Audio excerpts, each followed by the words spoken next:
Hi, my name is Andrew Berg. I'm one of the creators of Sketchy Micro, and I'll be guiding you through this chapter on staph and strep.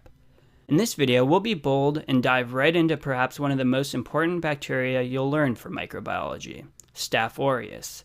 She's a beast. If you make it through this video, I promise it'll only get easier. The name Staphylococcus aureus tells us a decent amount right up front. Staph and coccus come from the Greek meaning grape and granule, respectively.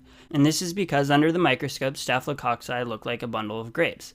Now, aureus is Latin, and it means golden. And this is because when it grows on blood agar, its colonies have a yellow or golden appearance to them. So we took this idea of it being a golden staphylococcus, or golden staph, and we've called this scene the golden staph of Moses. I hope you enjoy it. Now, I'll start by drawing this desert background. You'll notice I've gotten really fast at drawing. Yeah, I guess it's just practice, what can I say? Anyway, here's Moses. He's carrying a very impressive golden staff, the golden staff of Staph aureus. Notice his robes are violet. We did this because Staph aureus is gram-positive. And gram-positives take up crystal violet stain in their thick cell wall and hold on to it even after the rinse and the addition of red safranin, so they appear violet under the microscope. We'll tend to use a lot of violets in the gram-positive videos, and likewise we'll use reds in the gram-negative videos. Let's keep talking about how exactly we can identify Staph aureus in the lab. So far we've gone over that they're gram-positive cocci, but so are strep. So how are you going to tell them apart besides their shape? The first test you'll use is a catalase test. Catalase converts hydrogen peroxide to water, and is present in all staphylococci, but not strep. Since staph is catalase positive, we'll add this cat, standing for catalase. You'll notice you won't see a cat in the strep videos or any catalase negative videos. We've placed them right here, front and center, and we've even made them look cool and Egyptian looking so that you don't forget about them. So if it's gram-positive and catalase positive, we're pretty certain we're dealing with the staph. Now how do we know it's Staph aureus versus a different kind of staph? Well, first, Staph aureus has that nice golden color when plated, but alternatively you can run a coagulase test. Coagulase is an enzyme that converts fibrinogen to fibrin, and it's present in Staph aureus. Notice Moses is standing in front of the Red Sea, literally a sea colored red.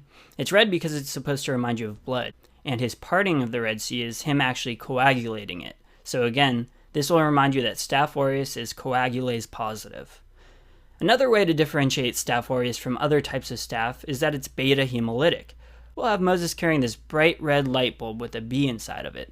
This is our symbol that we'll always use for a beta hemolysis. We've designed it to look like a red light bulb because when looking at a petri dish showing beta hemolysis, it looks kind of like a glowing halo of light on a red backdrop. We're trying to convey that here.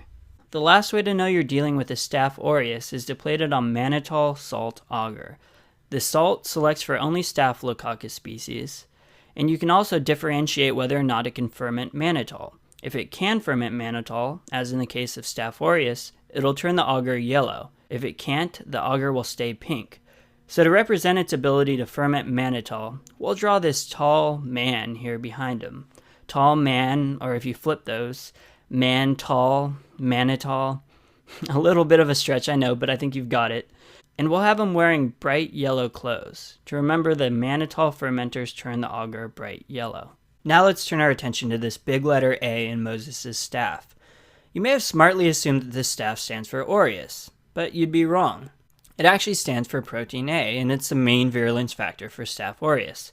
So you should definitely know it, and even better, you should know how it works. Protein A is a component of the Staph aureus cell wall, and it can bind the Fc portion of immunoglobulins.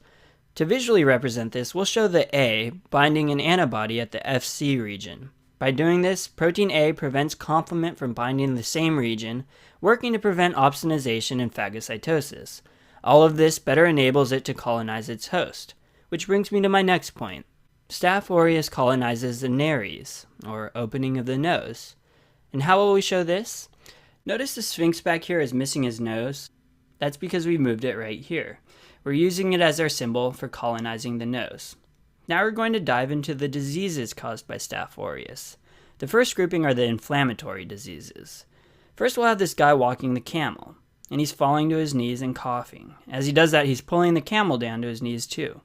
First, let's talk about their coughing. Staph aureus causes pneumonia, and the x-ray is said to look like there's patchy infiltrate. So we'll draw this patchwork quilt on the camel and on the coughing man to remind you of these patchy infiltrates. More importantly, you should remember these icosahedron-shaped lamps hanging off of the camel. I actually got suckered into buying one of these in Morocco. But anyway, in our drawing, they're supposed to remind you of the icosahedron-shaped capsule of a virus. And we have these here because the pneumonia caused by Staph aureus is most commonly a secondary post-viral superinfection, or a bacterial infection that occurs after our immune system has been weakened by a viral infection. Next, let's talk about why we have them kneeling. Well, it's because we wanted to draw attention to their knees, so we'll even add bandages to the camel's knees. And this should tell you that they have joint problems. And in this case, it's from septic arthritis. Staph aureus is the most common cause of septic arthritis in adults. Staph aureus causes a range of skin infections like cellulitis, impetigo, furuncles, which are boils, or carbuncles, which are slightly larger boils, and abscesses. But on tests, they tend to stick more towards the really nasty abscesses. So we'll make these camels' humps covered with red cloth. And this way they look like some really large erythematous abscesses. Over here we have a camel getting spooked and running in a full camel sprint towards the edge of a cliff. This poor passenger is really freaking out, and rightly so. She's clutching her chest in fear. So this camel getting spooked out of nowhere and starting to sprint should make you think of a really rapid onset. It just happened out of nowhere, and all of a sudden you're at the edge of a cliff. We're using her clutching her chest and having the hearts all over the camel to signal heart problems, specifically endocarditis. So altogether, Staph aureus causes rapid onset or acute bacterial endocarditis. In question stems, you should be thinking about Staph aureus endocarditis in someone that's an IV drug user.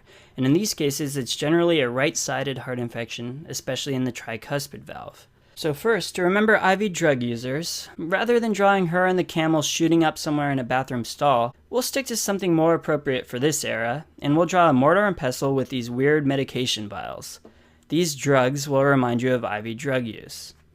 To remind you that tricuspid is the most commonly affected valve, we'll draw these three, or tri-pyramids lined up directly behind her. Staph aureus is also the most common cause of osteomyelitis in adults, so we'll add some fish bones here.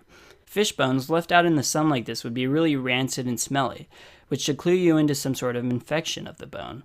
It'll be the symbol we always use for osteomyelitis, but this time we'll add two, because Staph aureus is the most common cause of osteomyelitis. Now I'll talk about the toxin-mediated diseases caused by Staph aureus. The first is called scalded skin syndrome. We'll draw this bald gentleman with his turban off, just roasting in the sun, getting really sunburned, or you could say his skin is getting scalded.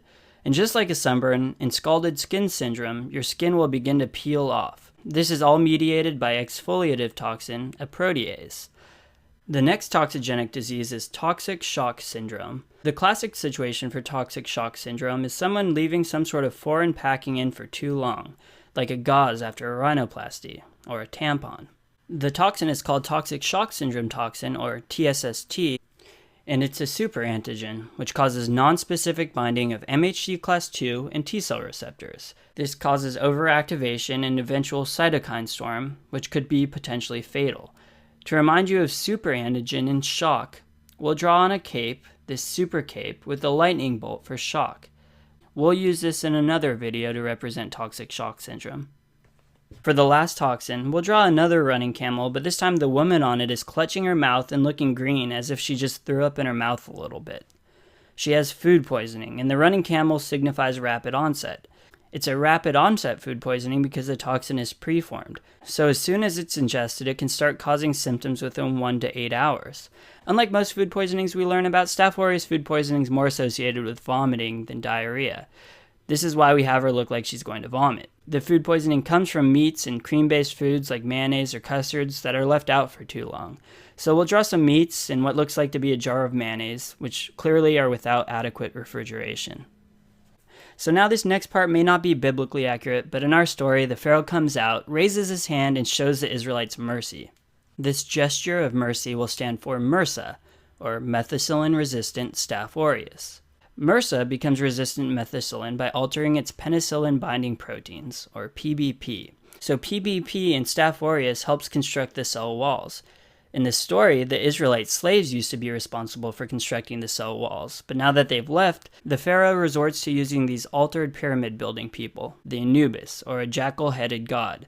Think of these altered humans building the pyramids, and you should remember that MRSA acquires its resistance to penicillin by altering its penicillin binding proteins.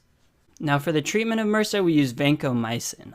Our symbol for vancomycin throughout the course will be a van, but to keep with this era, instead of using a van, we'll use a caravan, but we'll still have it shaped to look like our vancomycin van that you'll see in our future drawings. Finally, if the Staph aureus infection is determined to be methicillin sensitive, then you should treat it with an appropriate penicillin because this will actually work more effectively in killing the bug than vanco. A good choice for methicillin sensitive Staph aureus is a penicillin called nafcillin.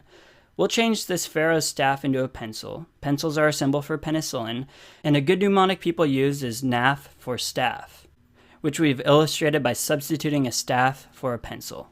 Okay, and that's all for me right now. I've got pretty bad writer's cramp, so I'm going to stop here. But continue on to the next video where we discuss Staph saprophyticus and Staph epidermidis. I hope you enjoyed this one.